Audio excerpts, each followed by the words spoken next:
नमस्कार, मी रोहित हरीप. सकाळ डिजिटलमध्ये तुमच्या सगळ्यांचं स्वागत आहे. लोकसभा निवडणुका या आता तोंडावरून ठेपलेल्या आहेत आणि महाराष्ट्रातलं राजकीय वातावरण हे गरम व्हायला सुरुवात झालेली आहे. महाराष्ट्र यंदा या लोकसभा निवडणुकांमध्ये अत्यंत महत्त्वाची अशी भूमिका बजावणार आहे, कारण की सत्ताधारी असो किंवा विरोधी पक्ष असो, महाराष्ट्र या भारताचं यंदाच्या निवडणुकांमध्ये भविष्य ठरवणार आहे.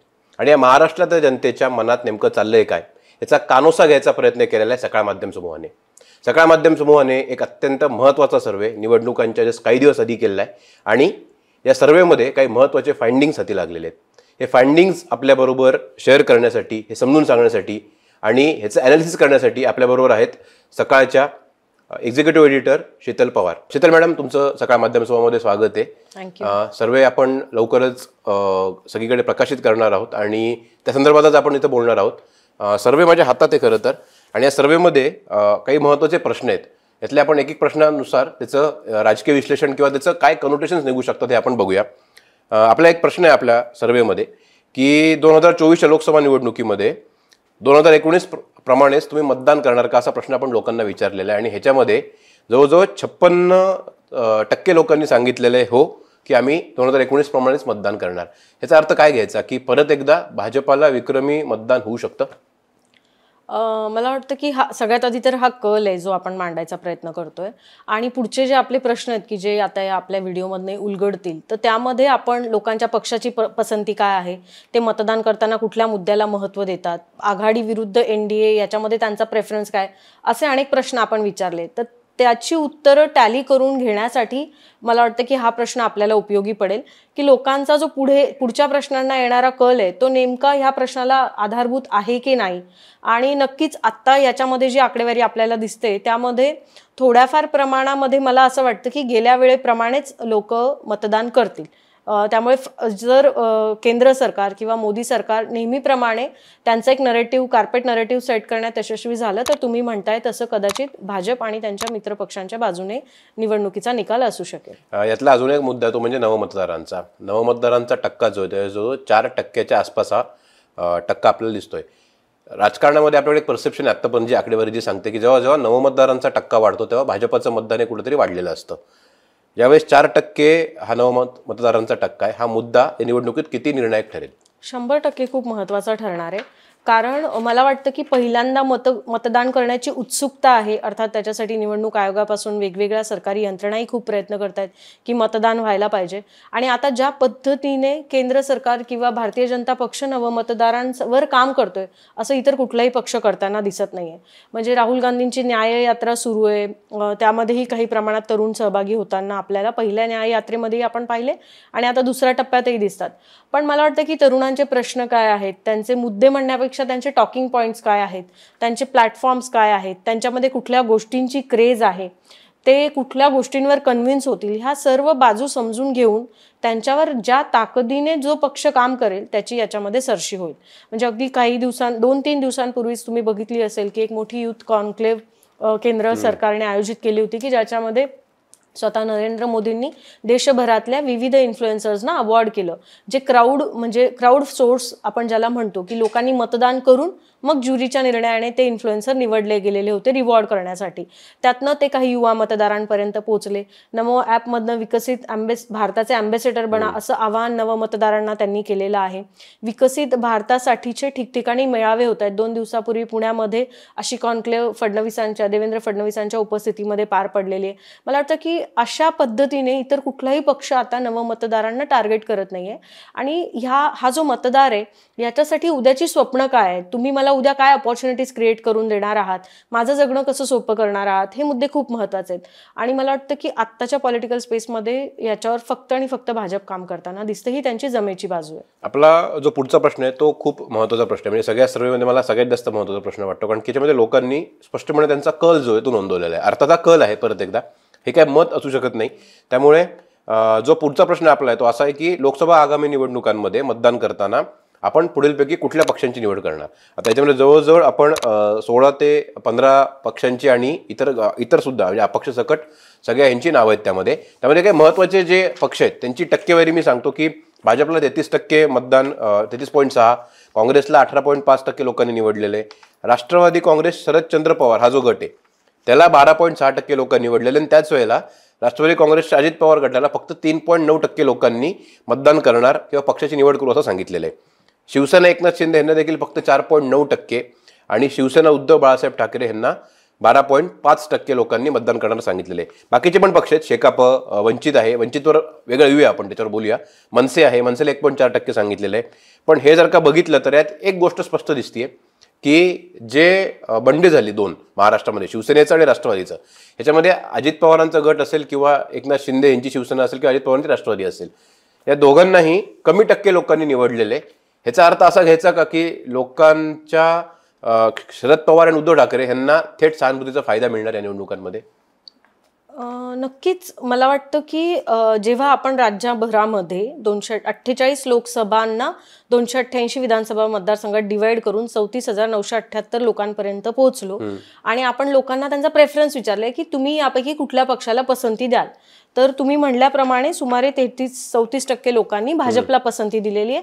मला वाटतं की त्यांचं संघटन कौशल्य, ज्या पद्धतीने कंटिन्युअस त्यांचे उपक्रम चालू आहेत, ॲक्टिव्हेशन्स आहेत, एक लोकल लिडरशिप एस्टॅब्लिश केलेली, ही त्यांची जमेची बाजू.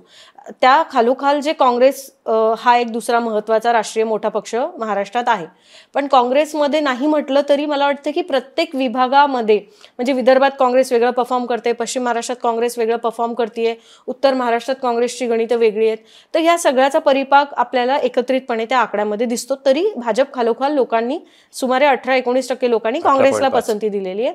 की जर 19च्या मतांच्या टक्केवारीशी आपण तुलना केली तर भाजपची पण ग्रोथ झालेली दिसते काही प्रमाणात, म्हणजे 28% ते 33% या कलामध्ये, आणि काँग्रेसच्याही मतांमध्ये ग्रोथ झालेली दिसते. आता ही अक्रॉस महाराष्ट्र आलेली टक्केवारी तुम्ही प्रत्येक मतदारसंघामध्ये कशी अचीव करतात याच्यावर निवडणुकीचा प्रत्येक मतदारसंघाचा कल हा अवलंबून असेल. याशिवाय जो तुमचा दुसरा प्रश्नाचा मुद्दा होता तो म्हणजे आता प्रमुख 2 प्रादेशिक पक्षांमध्ये फूट पडलेली आहे. एक म्हणजे राष्ट्रवादी काँग्रेस आणि दुसरा म्हणजे शिवसेना. मला वाटतं की क्लिअर कट वोट डिवाइड आपल्याला त्यामध्ये दिसतं. शिवसेना उद्धव बाळासाहेब ठाकरे आणि राष्ट्रवादी काँग्रेस शरदचंद्र पवार यांना मिळालेली मतं ही नक्कीच त्यांना राज्यभरामध्ये जी सहानुभूती मिळते पक्षफुटीमध्ये, त्यानुसार हा कल आपल्याला आलेला दिसतो. त्यामुळे ती आहे सहानुभूती नक्कीच आहे. पण शेवटी मतदाराला तुम्ही मतदान केंद्रापर्यंत कसं नेता त्याची यंत्रणा आणि तुमचा उमेदवाराच्या मागे तुम्ही महाविकास आघाडीची ताकद कशी उभी करणार आहात प्रत्येक मतदारसंघात, याच्यानुसार म्हणजे हे जर करू शकले तर ते वोट ट्रान्सफर जेवढं यांच्या बाबतीत शक्य आहे ते मला वाटतं की ती शक्यता मवियाच्या बाबतीमध्ये जास्त. म्हणजे मला तेच वाटतंय की जे आता कल आहे लोकांचा तो मतात परिवर्तित करणं हे फार महत्वाचं आहे. आणि त्यासाठी शरदचंद्र पवार राष्ट्रवादी काँग्रेस हा गट आणि उद्धव बाळासाहेब ठाकरे शिवसेना या गटाला वेगळे प्रयत्न करावे लागणार आहेत. ह्याच्यानंतर ह्यालाच जोडून प्रश्न येतो की तो म्हणजे हा जरी लोकसभेतला हा कल आहे, 4 महिन्याने आपल्याकडे विधानसभा आहे, तर हा जो कल आहे किंवा हा जो, कारण की दोन्हीकडे अजित पवारांच्या गटापेक्षा 3 पट जास्त जे पर्सेंटेज आहे ते शरदचंद्र पवारांचं आहे, किंवा सेम शिंदेचं देखील 4% तर उद्धव ठाकरेंचा जो 13%, 3 पट जास्त आहे. ते विधानसभेत रिफ्लेक्ट होताना कुठंतरी म्हणजे विधानसभेत जास्त रिफ्लेक्ट होईल. मला वाटतं की फक्त ह्या कलाच्या आधारावर विधानसभा निवडणुकीवर परिणाम होईल हे म्हणणं खूप धाडसी असेल. पण आता लोकसभेसाठी महायुती आणि महाविकास आघाडीची गणितं कशी जुळवून येतात, कुठल्या पक्षाला महत्त्व मिळतं, कुठल्या पक्षाला मिळत नाही, उमेदवारांबरोबर महायुतीमध्ये भाजपची भूमिका अजित पवार गट आणि शिंदे गटाबरोबर कशी राहते, तसंच महाविकास आघाडीमध्येही तिकडे काय आहे की विजेते उमेदवार कमी आहे, त्यामुळे त्यांना निर्णय घेणं तुलनेने सोपं आहे. मला वाटतं की ह्या सर्व फॅक्टरचा परिणाम हा विधानसभेच्या निवडणुकीवर एकत्रितपणे होईल. आणि आताचे जे कल आहेत हे मतदारांचे कल आहेत. शेवटी आता ह्या सगळ्याचा परिणाम जो होईल तो उमेदवारांच्या निवडीवर होईल विधानसभेसाठी. आणि जर जेन्युइनली लोकसभेमध्ये फार वेगळा निकाल आपल्याला अपेक्षेपेक्षा बघायला मिळाला तर त्याचा परिणाम मतदारांवरही होईल आणि उमेदवारांवरही होईल. आता ही जर का सगळी आकडेवारी आपण बघितली तर त्यामध्ये असं दिसतंय की 47% मवियाला आहे, म्हणजे मवियाचा टक्का हा जास्त जातोय आणि 44%च्या आसपास, म्हणजे 0.1-2 तिकडे असू शकतं, पण 44% महायुतीला जाते.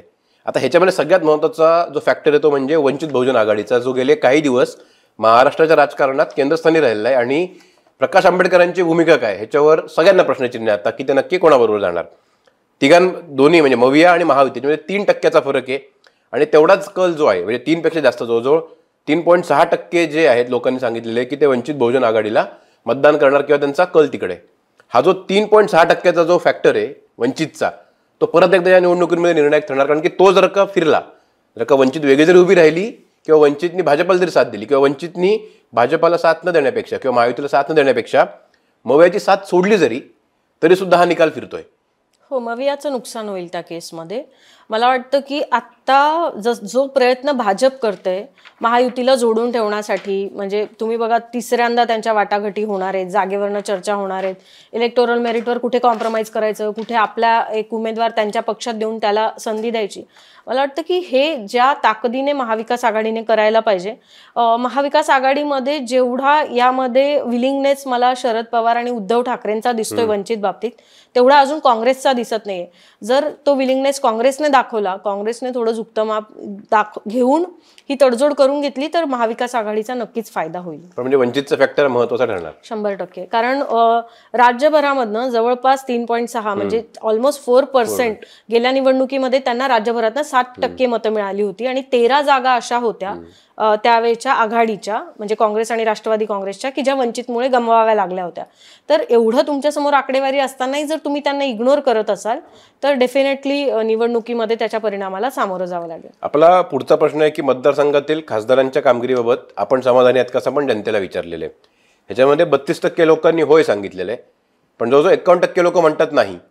तर खासदारांच्या कामगिरीबद्दल जर का 51% लोक म्हणत असेल की आम्ही समाधानी नाही, तर हा परत एकदा फटका भाजपाला बसू शकतो.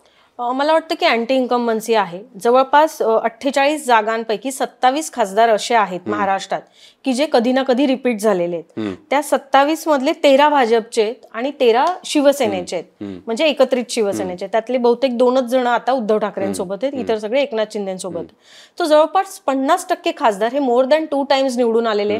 त्यामुळे अँटी इन्कम्बन्सीचा धोका नक्कीच आहे. त्यामुळे तुम्ही बघितलं असेल की अनेक ठिकाणी नवीन चेहरे दिले जातील किंवा खासदारांवर प्रयोग करण्यात येतील, अशी भाषा आपण महायुतीकडनं वारंवार ऐकलेली आहे. आणि मला वाटतं की काही जागांवर ते प्रयत्नही करतील. कारण 2019ला भाजपने 10 जागांवर नवीन चेहरे दिले होते, म्हणजे रिपीट नव्हते केले. सो भाजपच्या म्हणजे पॉलिसीनुसार हा ट्रेंड आहे. पण त्यामुळे नक्कीच आपल्याला यावेळेसही ह्या 27 पैकी 50% जागांवर नवीन चेहरे पाहायला मिळाले तरी आश्चर्य वाटायला नको. नवीन खासदारांना लोकांनी पसंती दिलेली आहे असं दिसतं. म्हणजे 30%. एक प्रश्न असा आहे की आपल्या खासदारातील, आपल्या मतदारसंघातील खासदाराला पुन्हा निवडून द्यावे असं वाटतं का? तर अजून एक संधी द्यायला हवी असं 30% लोक म्हणतात. 31% लोक जिथे पहिल्यांदा निवडून आलेला आहे उमेदवार किंवा तो युवा खासदार आहे, अशा ठिकाणी लोकांनी अजून एकदा संधी देऊन बघावी असं मत नोंदवलेलं आहे. खासदाराबद्दल नाराजी असली तरी अजून एक संधी द्यायला पाहिजे असा तो कल त्या एका गटापुरता आपल्याला दिसतो. पण त्यांची संख्या कमी आहे, आउट ऑफ 48. दरवेळेला भाजप पंतप्रधान पदाचा चेहरा प्रोजेक्ट करत असते. बऱ्याच निवडणुकांमध्ये त्यांची पॉलिसी राहिली की मुख्यमंत्री पदाचा चेहरा घोषित करायचा. अर्थात महाराष्ट्रात त्यांनी दोन्ही वेळेला असं केलेलं नाही. 2014ला पण त्यांनी मुख्यमंत्री पदाचा चेहरा सांगितला नव्हता, 2019ला पण नव्हता सांगितला. पण मोदींचा चेहरा मात्र पंतप्रधान म्हणून त्यांचा फिक्स होता. यावेळेस त्याच्यावर अजून भाजपाकडनं काही जाहीर भाष्य आलेलं नाहीये. सगळेजण धरून चाललेत की नरेंद्र मोदी हेच पुढचे पंतप्रधान असणार. आता हाच प्रश्न याच अनुषंगाने रजित आपला प्रश्न असावा की मतदान करताना कोणत्या मुद्द्याला प्राधान्य देतात? तर त्यामध्ये सगळ्यात नंबर 1ला जो आहे तो पंतप्रधान पदाचा चेहरा. त्याला 21.4% लोकांनी कल त्यांचा सांगितलेला आहे की 21.4% लोक म्हणतात की आम्ही मतदान करताना आमच्यासाठी सगळ्यात महत्त्वाचा मुद्दा कुठला असतो तर पंतप्रधानपदी कोण माणूस जाणार आहे. आता अजून काँग्रेसकडनं याबाबत काही घोषणा केलेली नाही. इकडं भाजपचं अधोरेखित आहे की नरेंद्र मोदी असणार. पण याच्यामध्ये बाकीचे पण मुद्दे आहेत की पक्षाला 12.9% लोक बघतात किंवा हिंदुत्वासारखा मुद्दा जो भाजपाच्या यावेळेस कोर मुद्दा असेल असं वाटत होतं, पण अजून त्यांनी तशा प्रकारे प्रोजेक्ट केलेले नाही. राम मंदिराच्या प्रोजेक्शन नंतर ते कुठेतरी डाऊन झाले. तर कुठेतरी हिंदुत्वाला पण 3.4% लोकांनी सांगितलेले. तर या सगळ्याचा अर्थ काय घ्यायचा? मला म्हणजे तुम्ही जो मुद्दा म्हणला ना, मला वाटतं की आता जो प्रचार सुरू झालेला आहे किंवा जे नरेटिव्ह सेट केलं जात आहे, जर तुम्ही भाजपचा उल्लेख केला म्हणून पुन्हा भाजपबद्दलच बोलते, तर मोदी की गॅरंटी या शब्दावर भाजपचा भर आहे. विशेषतः आत्ताच्या शेवटच्या राज्यांच्या निवडणुका झाल्या, मग राजस्थान असेल, MP असेल, इथनं जो गॅरंटी शब्द उचलला तो त्यांनी आता लोकसभेमध्येही आणलाय.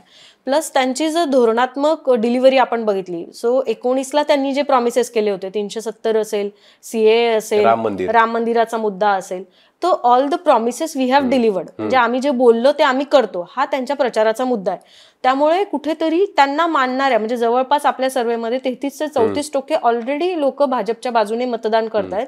तर कुठेतरी त्यांच्या मनावर हे बिंबवलं गेलेलं आहे. तेच नाही पण सर्वसामान्यपणे मला एखाद्या पक्षाबद्दल किंवा एखाद्या उमेदवाराबद्दल सहानुभूती वाटत असते तर तो जो काही प्रचार करत असतो त्याच्यावर माझा विश्वास असतो.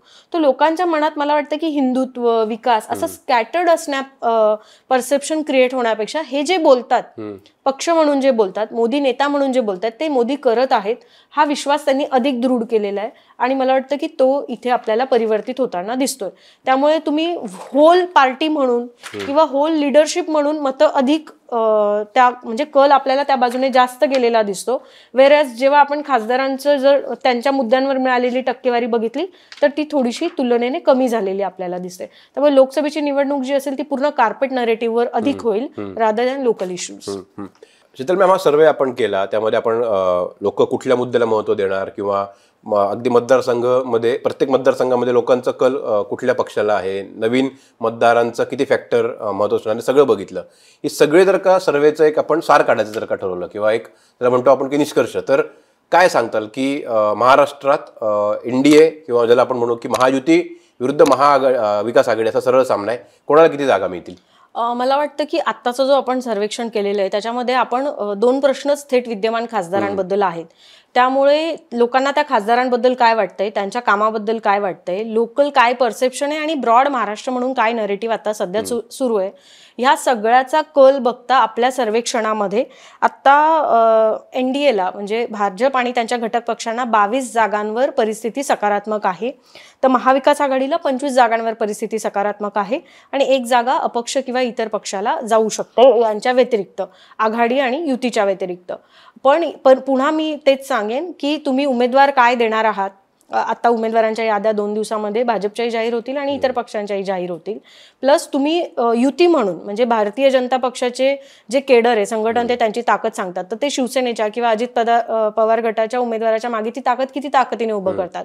तसंच महाविकास आघाडी किती ताकदीने आपल्या उमेदवाराभोवती उभी राहते. या सगळ्या फॅक्टरनुसार उमेदवारांचा कल नक्कीच बदलेल. हा काही निकाल नाही, हा फक्त कल आहे. त्यानुसार NDAला 22, मवियाला 25 आणि इतर 1 अशी जागेचा कल आता आपलं सर्वेक्षण सांगतंय. शेवटच्या प्रश्नाकडे येतो की शेवटचे 2 प्रश्न आहेत आपले की केंद्र सरकारच्या कामावर आपण समाधानी आहात कसं आपण लोकांना विचारलेलं आहे. त्यामध्ये 40% लोक हो म्हणतात, 41% जवळपास, आणि 25% लोक नाही म्हणतात. पण हीच आकडेवारी जेव्हा तुम्ही पुढचा प्रश्न आपण घेतो की महाराष्ट्र राज्य सरकारच्या कामावर आपण समाधानी आहात का, तर तेव्हा 33% लोक समाधानी आहेत आणि 50% लोक समाधानी नाही आहेत अशी आकडेवारी सांगते आपली. तर कुठंतरी राज्यात महाराष्ट्रामध्ये म्हणजे लोकसभा निवडणुकीत अर्थात तो फरक करणार, पण महाराष्ट्रामध्ये कुठंतरी हे जे समीकरण बनलेलं आहे की शिंदे, अजित पवार आणि देवेंद्र फडणवीस, तर हे कुठंतरी याच्यावर लोक समाधानी नाही आहेत कारण की केंद्रावर जास्त टक्केवारी आहे, राज्यात कमी आहे. केंद्र सरकारची मतांची आकडेवारी बघताना मला वाटतं की सलग 2 टर्म म्हणजे ऑलमोस्ट 10 वर्ष सत्तेत राहिल्यानंतर जे एखाद्या सरकारला फेस करायला लागतं की तुम्हाला सरकारच्या जमेच्या बाजूही माहिती असतात आणि 10 वर्षात तुम्हाला सरकारच्या कमी म्हणजे ते न्यून कुठे आहेत हेही कळत असतं. तर त्यातनं एक सकारात्मकता आणि नकारात्मकता येते. पण महाराष्ट्रामध्ये उघड जी लोक नाराजी व्यक्त करतात ती त्यामध्ये सरकारच्या परफॉर्मन्सपेक्षा जे अनावश्यक इतर मुद्दे आहेत की जे व्यवस्थित हँडल केले गेले नाहीत किंवा जी फोडाफोडी महाराष्ट्रात झाली त्यातनं पण एक नाराजी तयार झालेली, प्लस एक अनावश्यक किओस आहे आत्ताच्या गव्हर्नन्समध्ये. म्हणजे निवडणुका लांबलेल्या आहेत, प्रशासक राज आहे, कोणाकडे नेमकी आपली तक्रार घेऊन जावी हे अनेक ठिकाणी लोकांना कळत नाही. फार्मर डिस्ट्रेस आहे, आरक्षणाच्या मुद्द्यावर एक डिस्ट्रेस आहे. सरकारला जरी असं वाटत असलं की आम्ही निर्णय घेतले, आम्ही धोरण ठरवलंय, आम्ही ते आमच्या परीने प्रयत्न करतोय, पण ते लोकांपर्यंत गेलेलं आहे का, लोकांना त्याच्याबद्दल काय वाटतंय आणि त्याच्यावर सरकार म्हणून आपण आता काय काम करतोय याच्यात आपण जरी केंद्र सरकार आणि राज्य सरकार तुलना केली तरी मला वाटतं की ह्या प्रश्नाचं आकलन आपल्याला खूपसं क्लिअर होईल की अजून राज्य सरकार पूर्ण ताकदीने उतरलेलं दिसत नाही. परफॉर्मन्सचे इश्यूज, लांबलेल्या निवडणुका, प्रशासक हेही मुद्दे तितकेच महत्त्वाचे आहेत आणि त्यामुळे मला वाटतं की केंद्र सरकारबद्दल तुलनेने अधिक लोकांना जरा बरं वाटतंय, जे राज्य सरकारच्या बाबतीत अजिबातच वाटत नाही. धन्यवाद शीतल मॅम, तुम्ही आमच्याकडे आलात आणि या सर्वेवर प्रकाश टाकण्याचं अत्यंत महत्त्वाचं काम केलेलं आहे. तुम्ही सकाळ सर्वेबाबतची सगळ्या व्हिडिओ किंवा सगळे यातल्या संदर्भातले जे ॲनालिसिस आहे ते सकाळ च्या यूट्यूब चॅनलवरती बघू शकता. तुम्ही जर का हा व्हिडिओ फेसबुकवर बघत असाल तर आमचं सकाळचं फेसबुक चॅनल हे लाईक, शेअर आणि सबस्क्राईब करायला विसरू नका. तुमच्या काही प्रश्न असतील, तुमच्या काही शंका असतील तर ते आम्हाला कमेंट बॉक्समध्ये कळवा आणि सकाळशी कनेक्टेड राहा. आताचा व्हिडिओ बघितला त्याबद्दल धन्यवाद. राजकारणातील प्रत्येक अचूक बातमीचे सर्वात आधी अपडेट्स मिळवण्यासाठी सरकारनामाच्या सर्व सोशल मीडिया प्लॅटफॉर्मला लाईक, फॉलो आणि सबस्क्राईब करा. तसंच सर्व नोटिफिकेशनसाठी बेल आयकॉन प्रेस करायला विसरू नका.